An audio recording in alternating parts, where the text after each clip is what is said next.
बुजुर्ग महंगा टिकट खरीदना चाहते थे, एजेंट उन्हें सस्ता टिकट देना चाहता था। वो दोनों मुसलसल तकरार कर रहे थे। एजेंट बता रहा था, सर ये भी फर्स्ट क्लास है, आपको 4 लाख रुपए सस्ती पड़ेगी। लेकिन बुजुर्ग का कहना था कि बेटा मैंने आपसे सस्ती टिकट का मुतालबा नहीं किया, मुझे ऐसी फर्स्ट क्लास चाहिए जिसमें बेड लगा हो। मैं हवाई सफर के दौरान बेड को एंजॉय करना चाहता हूँ। एजेंट उन्हें समझाने की कोशिश कर रहा था, सर ये सीट भी पूरा बेड बन जाती है, आप इसे भी एंजॉय करेंगे, आप अपना पैसा बिलावजह जाया ना करें। लेकिन बुजुर्ग डटे रहे। उनका कहना था, मैं महंगी तरीन सीट ही लूंगा। मैं ये तकरार मजे से देख रहा था। तकरार के आखिर में फैसला हो गया।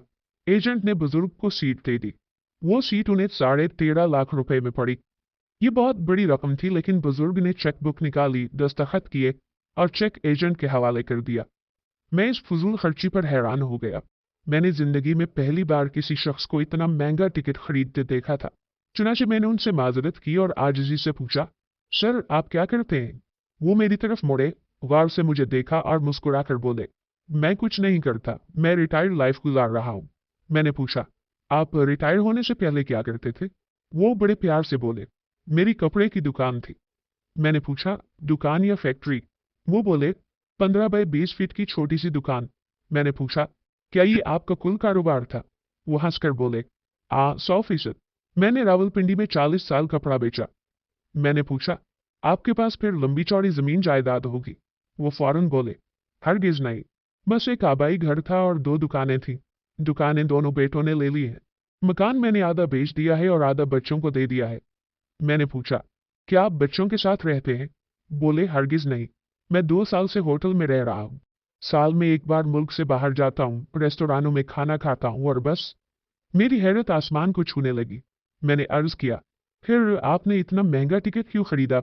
मैंने आज तक अमीर से अमीर तरीन लोगों को भी एक सफर पर 13.5 लाख रुपए का टिकट खरीदते नहीं देखा, और आप बज़ाहिर अमीर भी नहीं हैं। चुनाचे मैं आपकी फजूल खर्ची पर हैरान हूँ। बुजुर्ग ने तहफ़ा लगाया और फिर जिंदगी का एक नया रुख मेरे सामने रख दिया। वो बोले, मैं रावलपिंडी में कपड़े का कारोबार करता था। दुकान अच्छी चल रही थी। 2 बेटे और 2 बेटियां थी। बीवी नेक और घरेलू थी।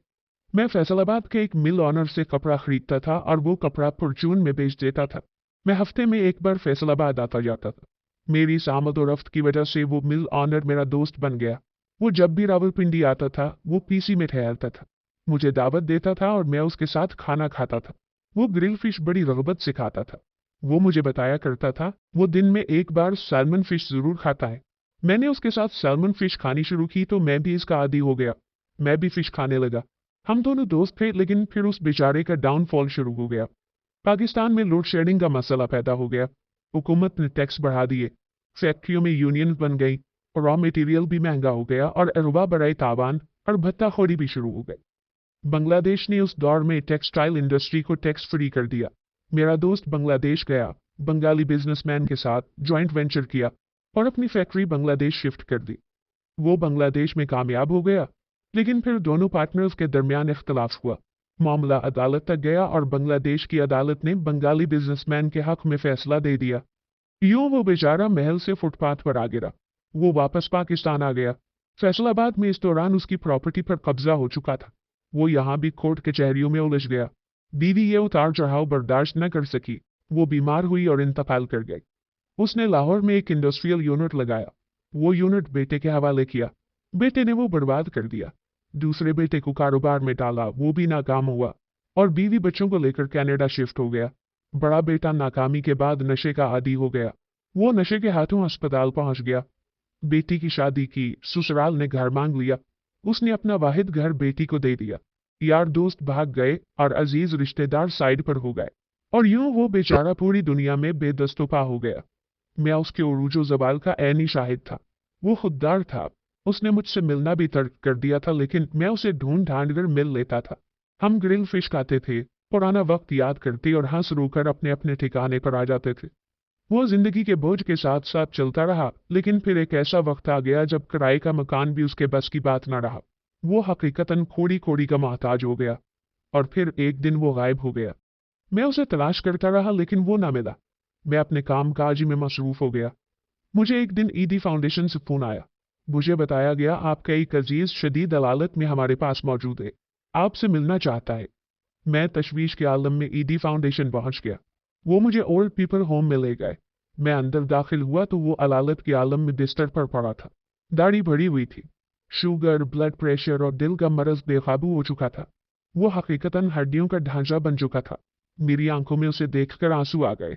मैं उसके पास बैठा। वो मुझे देखकर मुस्कुराया और आहिस्ता आवाज में बोला, यार शकूर साहब, ग्रिल फिश खाने का बहुत दिल कर रहा है। मैंने फिश के लालच में इनको आपका नंबर दे दिया था। मैं आंखें पोंछता हुआ उठा, पीसी गया, ग्रिल फिश पैक कराई और उसके पास आ गया। उसने बड़ी मुद्दत बाद अच्छा और साफ सुथरा खाना खाया। मैं उसके बाद रोजाना उसके पास जाता। हम ग्रिल फिश खाते और धूप में बैठकर गपशप करते।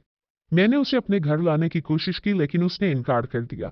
बहरहाल किस्सा मुख्तसर, वो बहुत बेहतर हो गया। अब वो चल फिर भी सकता था और अपने काम भी खुद कर सकता था। उसने उसके बाद अपनी बाकी सारी जिंदगी ईदी फाउंडेशन के लिए वक्फ कर दी।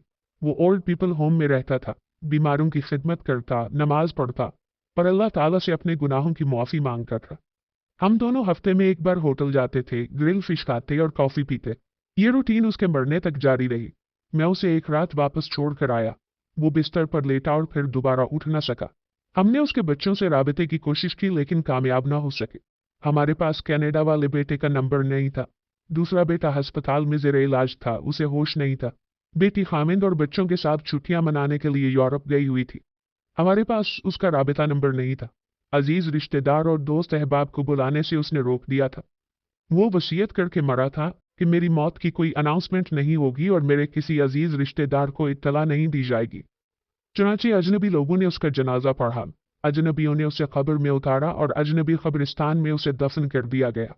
मैं दोबारा अपने कारोबार में मसरूफ हो गया। मैंने एक दिन अपने बड़े बेटे को डांट दिया। बेटा बिफर गया और बोला, आपने हमारे लिए किया क्या है? ये फिक्रा सीधा मेरे सीने में लगा। मुझे अपना मरहूम दोस्त याद आ गया और एहसास हुआ, ये सब कुछ माया है। ये सारा माया खत्म हो जाएगा। माल वो है जो आपने इस्तेमाल कर लिया है और खुशी वो है जो आपने महसूस कर ली, और बस। मेरी बीवी फौत हो चुकी थी। बच्चे शादीशुदा थे। मैंने दोनों बेटों को एक एक दुकान दे दी। मकान बाजार में आ चुका था। मैंने आधा मकान बेच दिया। मुझे 12 करोड़ रुपए मिले। मैं होटल में शिफ्ट हो गया। मैं अब आधा दिन ईदी फाउंडेशन में काम करता हूँ। सुबह शाम एक्सरसाइज करता हूँ, स्विमिंग करता हूँ, ग्रिल फिश खाता हूँ, सूट पहनता हूँ, होटल की गाड़ी इस्तेमाल करता हूँ। साल में एक बार महंगा तरीन टिकट लेकर मुल्क से बाहर जाता हूँ और चिल कर रहा हूँ। वो खामोश हो गए। मैं हैरत से उनकी तरफ देखता रहा और वो मुस्कुराते रहे। मैंने अर्ज किया, आप जिस तरह रकम उड़ा रहे हैं, ये 12 करोड़ कब तक आपका साथ देंगे? बुजुर्ग ने एक पहका लगाया और बोले, साल का 1 करोड़ रुपए खर्च आता है। मेरा ख्याल है मैं 12 करोड़ से पहले फौत हो जाऊंगा। मैंने अर्ज किया, और आप अगर बच गए, अल्लाह ने अगर आपको लंबी जिंदगी दे दी तो? उन्होंने कहका लगाया और बोले, मैं भी अपने दोस्त की तरह ईदी फाउंडेशन शिफ्ट हो जाऊंगा। आप जैसे किसी दोस्त की मदद से हफ्ते में एक दिन ग्रिल फिश खाऊंगा और मौत के फरिश्ते का इंतजार करूंगा।